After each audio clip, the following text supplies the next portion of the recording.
Alguns homens não apenas te decepcionam, eles te enterram viva e chamam isso de destino.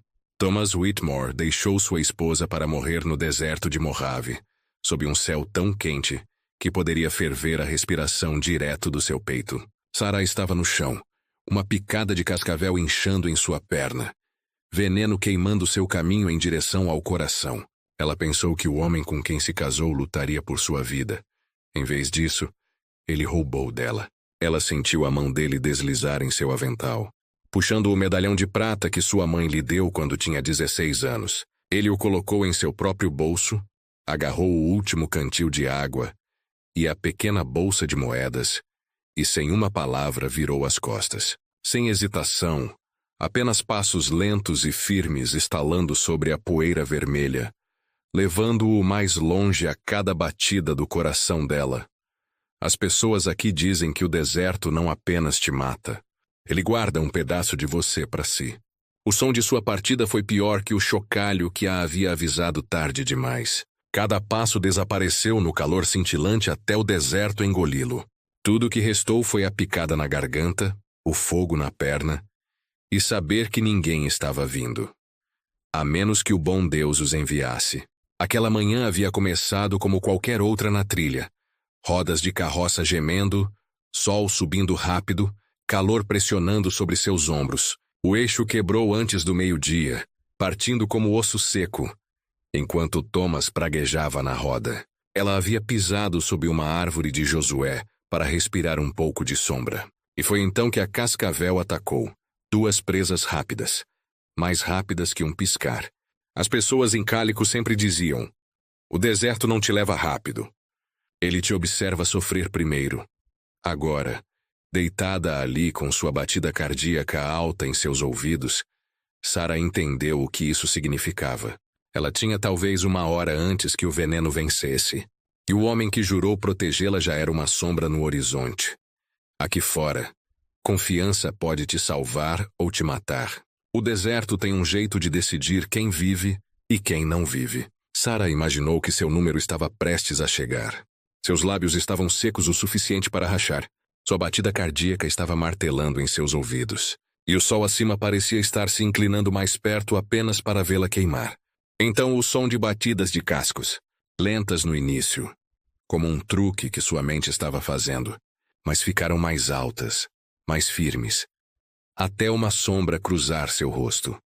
Ela forçou os olhos a se abrirem e viu um homem a cavalo, ombros largos sob uma camisa manchada de poeira, um chapéu puxado baixo contra o brilho e olhos vasculhando a terra como se possuísse cada centímetro dela. Seu nome era Jack Roar, embora ela não aprendesse isso por um tempo. Aqui fora, o nome de um homem importava menos que o que ele fazia quando problemas vinham batendo. Jack desceu da cela com o tipo de facilidade que você só consegue de anos na cela. Ele não perdeu tempo perguntando o que aconteceu. Seu olhar desceu para a perna dela, e ele viu as 2 marcas de perfuração, e o inchaço raivoso já subindo além do joelho. A maioria das pessoas congela com uma picada de cascavel. Jack não. Ele puxou uma faca longa de seu cinto, fez 2 pequenos cortes sobre a ferida e baixou a cabeça. O gosto de veneno e sangue atingiu sua língua. Amargo como pecado, mas ele continuou. Cuspiu, sugou, cuspiu novamente. Os métodos antigos não eram garantidos de funcionar, mas aqui fora, você usa o que tem. Sarah derivou para dentro e para fora, capturando flashes de céu azul e o cheiro de couro e suor de cavalo. Ela sentiu água tocar seus lábios, as últimas gotas de seu cantil. Sua voz era baixa, firme, dizendo para ela aguentar embora as palavras mal a alcançassem. Quando ele a levantou no cavalo na frente dele, ela estava leve como um saco de penas. A cavalgada de volta para sua cabana foi um borrão. Calor, movimento, o bater dos cascos do cavalo. Jack não olhou para trás uma vez. Homens que passaram tempo suficiente no deserto sabem que você não dá à morte uma segunda chance. A cabana de Jack não era nada sofisticado. Apenas paredes de madeira desgastadas pelo vento e tempo. Uma varanda que rangia sob suas botas e o cheiro constante de café no fogo. Por 2 dias, Sarah derivou para dentro e para fora, febre a perseguindo como uma matilha de lobos. Jack manteve sua perna enfaixada, trocou os curativos e se certificou de que ela bebesse o suficiente para ficar na luta. No deserto, problemas raramente vêm sozinhos, e Jack sabia que a calma não poderia durar. Então ele ouviu, fraco no início como uma batida cardíaca na poeira, batidas de cascos vindo rápido. Na terceira manhã, o deserto estava silencioso, silencioso demais. Pessoas que vivem aqui fora por tempo suficiente sabem que silêncio pode ser um aviso. Jack estava cortando lenha quando viu uma figura na trilha, caminhando sozinho. Alto, magro, com um chapéu puxado baixo e um andar arrogante que não pertencia a um amigo. Thomas Whitmore. Jack não precisava de apresentações. O jeito que os olhos do homem saltavam ao redor, o jeito que sua mão pairava perto do cinto, era toda a saudação que ele precisava. Thomas parou a 10 passos da varanda. Estou aqui pela minha esposa, disse voz baixa, como se as palavras pudessem esconder o veneno por baixo. Jack desceu da varanda. Ela não é sua para levar. Sem gritar, sem postura, apenas o tipo de tom que um homem usa quando já decidiu. O que aconteceu a seguir decidiria qual deles sairia caminhando no próximo momento. Thomas se lançou. Não foi bonito. Lutas aqui fora nunca são. Botas rasparam a terra. Punhos encontraram seu alvo. E ambos os homens caíram forte. Thomas balançou selvagemente, mas Jack lutou como um homem acostumado a lidar com problemas. Um empurrão forte enviou Thomas tropeçando na poeira, ofegando por ar. Ele se levantou cambaleando, uma mão nas costelas e cuspiu. Isso não acabou, disse, recuando pela trilha. Seus olhos prometeram que voltaria, e da próxima vez não estaria sozinho. Jack ficou ali até Thomas ser um ponto na cintilação de calor. Então ele olhou para a cabana onde Sarah estava parada na porta, pálida, mas ereta. Ela havia ouvido o suficiente para saber que os problemas não haviam terminado aqui fora.